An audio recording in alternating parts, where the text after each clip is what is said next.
بسم اللہ الرحمن الرحیم صلو علی الحبیب صلی اللہ تعالی علی محمد صلی اللہ تعالی علیہ وآلہ وسلم۔ ایک مرتبہ ایک شہر میں درویش آیا تو اس کے درویش کا شہرہ دور دور تک پھیل گیا، اور اس سلطنت کے جب اس کا شہرہ، اس کی مشہوری بادشاہ تک پہنچی تو بادشاہ نے اسے ملنے کا ارادہ ظاہر کیا تاکہ پتہ لگا سکوں کہ یہ درویش اصلی درویش ہے یا ڈھونگی ہے۔ جب یہ پتہ لگانے کے لیے درویش کے پاس وہ بادشاہ پہنچا تو اس وقت وہ درویش ہاتھ میں پیالہ لیے کچھ جام پی رہے تھے، شربت پی رہے تھے۔ جیسے ہی بادشاہ وہاں پہنچا، سلام کلام ہوا تو درویش نے وہ پیالہ شربت کا بادشاہ کی طرف بڑھایا اور بادشاہ سے کہا کہ اس میں سے صرف ایک گھونٹ بھرنا ہے، ایک گھونٹ سے زیادہ نہیں پینا۔ بادشاہ نے وہ جام کا پیالہ اپنے ہاتھ میں لیا اس شربت کا، اور اس میں سے ایک گھونٹ پیا اور بقیہ اس درویش بابا کو واپس کر دیا، اور بقیہ کا وہ پیالہ درویش بابا پی گئے، نوش کر لیا انہوں نے۔ یہ بادشاہ جب واپس اپنے محل میں پہنچا تو ایک ہفتہ محل سے باہر ہی نہ نکلا۔ اس شربت کا اس پر اتنا گہرا اثر ہوا کہ جس سے اس کی شہوت بڑھ گئی، اور وہ ہفتہ بھر اپنے محل میں اپنی ملکاؤں اور کنیزوں کے ساتھ مصروف رہا۔ پھر ایک دن اسے اچانک خیال آیا کہ میں نے ایک گھونٹ پیا تھا اس شربت کا، اس کا اثر یہ ہوا کہ میں ہفتہ بھر محل سے نہیں نکل سکا، جبکہ اس درویش نے وہ پورے کا پورا پیالہ پی لیا تھا، اور اس کی بیوی بھی کوئی نہیں ہے،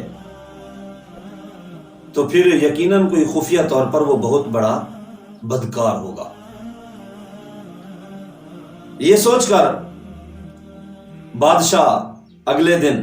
محل سے نکلا اور اس درویش بابا کے پاس آ گیا۔ اب کی بار بھی جب وہ درویش کے پاس پہنچا بادشاہ، تو درویش کے ہاتھ میں پیالہ تھا اور وہ وہی شربت نوش فرما رہے تھے۔ اور جب یہ بادشاہ پہنچا تو اس نے اپنا ارادہ ظاہر کیا، جو اس نے سوچا تھا کہ میں نے ایک گھونٹ پیا، اس کا یہ اثر تھا، اور درویش نے پورا پیالہ پی لیا۔ تو اب جب اس نے درویش بابا پر اپنا خیال ظاہر کیا تو درویش بابا نے ایک گھونٹ پیالے سے شربت کا پیا اور بقیہ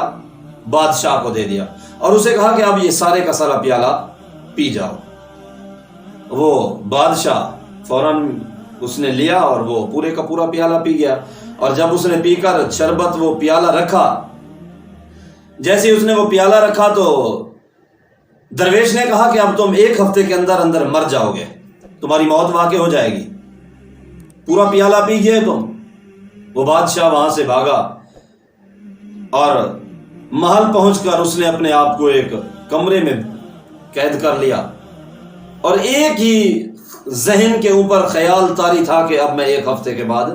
مر جاؤں گا، ایک ہفتہ ہی زندگی کا میرا باقی رہ گیا ہے۔ یوں ایک دن گزرا، دوسرا دن، تیسرا دن، چوتھا دن، پانچواں، چھٹا، ساتواں دن گزر گئے۔ جب 7 دن، ایک ہفتہ گزر گیا، وہ نہ مرا، پھر 8واں دن بھی گزر گیا، 9واں دن بھی گزر گیا، اس پر موت طاری نہ ہوئی۔ لیکن اس ہفتے میں، اور اس ہفتے سے زیادہ 10 دن تک وہ اپنے آپ کو کمرے میں اس نے قید و بند رکھا، اور اس دوران پورا پیالہ پی کر آیا تھا، لیکن اس پورے دورانیے میں 10 دن میں اس کے ذہن پر ایک لمحے کے لیے بھی شہوت کا، کنیزوں کا، ملکاؤں کا، حسین و جمیل کنیزوں کا خیال تک نہ گزرا۔ جب 10 دن گزرے تو وہ اگلے دن درویش کے بابا کے پاس آیا، اور اس نے کہا کہ آپ نے تو کہا تھا کہ میں ایک ہفتے میں مر جاؤں گا، لیکن دیکھو 10 دن آج گزر گئے، میں زندہ ہوں، میں نہیں مرا۔ تو وہ درویش بابا اسے کہنے لگے بادشاہ سے کہ تم ایک گھونٹ پی کر گئے تھے اور پورا ہفتہ بدمست رہے ہو اور محل کو، اپنی سلطنت کو، رعایا کو، اپنی بادشاہت کو سب کچھ بھول گئے اور پورا ایک ہفتہ تم مست رہے اپنی ملکاؤں اور خوبصورت حسین و جمیل کنیزاؤں کے ساتھ ایک گھونٹ پینے کے بعد، اور اب جب کہ تم پورا پیالہ پی کر گئے ہو اور تم نے ایک ہفتہ کیا 10 دن اپنے ایک کمرے میں گزار دیا لیکن تم پر خیال تک نہیں گزرا، کچھ سوچا تم نے وجہ کیا ہے؟ اس لیے کہتے ہیں کہ موت کا خوف ہر خوف مٹا دیتا ہے اور میدان محشر کا غم ہر غم کو مٹا دیتا ہے۔ تو اس کے ذہن پر صرف ایک ہی سوال تھا، ایک ہی خیال تھا، ایک ہی سوچ تھی جو سوار تھی کہ میں نے ایک ہفتے بعد مر جانا ہے، اور جب موت کا خوف اس پر طاری ہوا تو پورا پیالہ پینے کے باوجود ہی اس پر کنیزاؤں اور ملکاؤں کا خیال تک نہیں رہا، صرف ایک ہی خیال گھومتا رہا کہ ایک ہفتے بعد مر جاؤں گا پورا پیالہ پینے کے بعد۔ تو بابا جی فرمانے لگے درویش کہ یہی حال ہمارا ہے، ہم پورا پیالہ پی جاتے ہیں، ہم پر کوئی اثر نہیں کرتا، یہ شربت ہم پر کوئی اثر کیوں نہیں کرتے؟ اس کا اثر ہوتا کیوں نہیں؟ کیونکہ ہم موت کو یاد کرتے رہتے ہیں، موت کا غم ہم بھولتے نہیں ہیں، قبر و حشر کی سختیوں کو ہم بھولتے نہیں ہیں، اور جب بندہ قبر و حشر کی سختیوں کو یاد رکھتا ہے، ان کو بھولتا نہیں ہے، بندے کے سامنے نکیرین کی حالتیں ذہن میں ہوتی ہیں، ان کی ڈراؤنی شکلیں جب سامنے ہوتی ہیں تو پھر بندے کو دنیا کا کوئی خوف نہیں کرتا، بندے کے اوپر دنیا کی کوئی رنگینیاں اثر نہیں کرتی، دنیا کی عیاشیاں اثر نہیں کرتی، اگر رہتا ہے تو ایک ہی خیال رہتا ہے کہ میں نے مرنا ہے، ایک دن مجھے موت نے آنی ہے۔ ہمیں بھی جب ہم سوچ وہی رکھیں گے، دنیا کے اندر ہم رہ کر جب خیال میدان محشر قبر و حشر کا رکھیں گے، یہ خوف ہم پر طاری ہوگا تو پھر سارے خوف مٹ جائیں گے، پھر سارے دنیا کے غم بہہ جائیں گے اس میدان محشر کے غم میں۔ اللہ کریم ہمیں قبر و حشر کی فکر نصیب کرے۔